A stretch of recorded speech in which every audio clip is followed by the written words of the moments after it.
আপনিও যদি গাড়ি নিয়ে কোথাও ঘুরতে যাচ্ছেন তাহলে এই ভিডিওটা আপনার জন্য। আর যদি আপনি গাড়ি নিয়ে কোথাও যাচ্ছেন না তাও এই ভিডিওটা আপনি ওয়াচ করবেন এবং ভিডিওটা সেভ করে রাখবেন, কারণ এই ভিডিওটা আপনার কখনো না কখনো কাজে অবশ্যই লাগবে।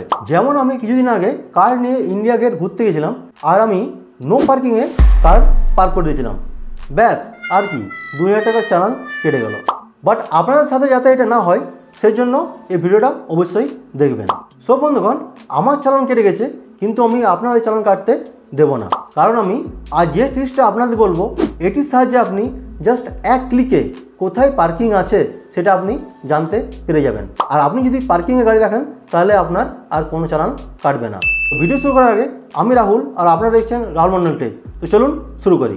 সো বন্ধুগণ, প্রথম আমি ফোনটি হাতে নিয়ে নেব। ফোনটি হাতে নেওয়ার পর আমরা যাব গুগল ম্যাপসে। আমরা গুগল ম্যাপসে যাব। গুগল ম্যাপসে আমরা সার্চ করব ইন্ডিয়া গেট। আমি এখানে ইন্ডিয়া গেট সার্চ করছি। আপনারা যেখানে যাবেন, যে জায়গায় পার্কিং করবেন, গাড়িটা পার্ক করবেন, আপনারা সেই জায়গাটা সার্চ করে নেবেন। তো আমি এখানে ইন্ডিয়া গেট সার্চ করবো। আমরা ইন্ডিয়া গেট সার্চ করছি। এবার সার্চ বারটা আপনাকে ক্লিয়ার করে দিতে হবে। সার্চ বার ক্লিয়ার করার পর ওখানে আপনাকে টাইপ করতে হবে পার্কিং। দেখুন, পার্কিং টাইপ করলে এই ইন্ডিয়া গেটের সামনাসামনি যত পার্কিং আছে সেই সব পার্কিং কিন্তু আপনার দেখতে পেয়ে যাচ্ছেন। এই এতগুলো পার্কিংয়ের মধ্যে আপনি যেখানে ইচ্ছা গাড়ি রাখতে পারেন। সব বন্ধুগণ, ভিডিওটি ভালো লাগলে ভিডিওটা লাইক করে দেবেন। তো আজকের মতো গুড বাই, দেখা হবে আবার অন্য কোনো ভিডিওতে।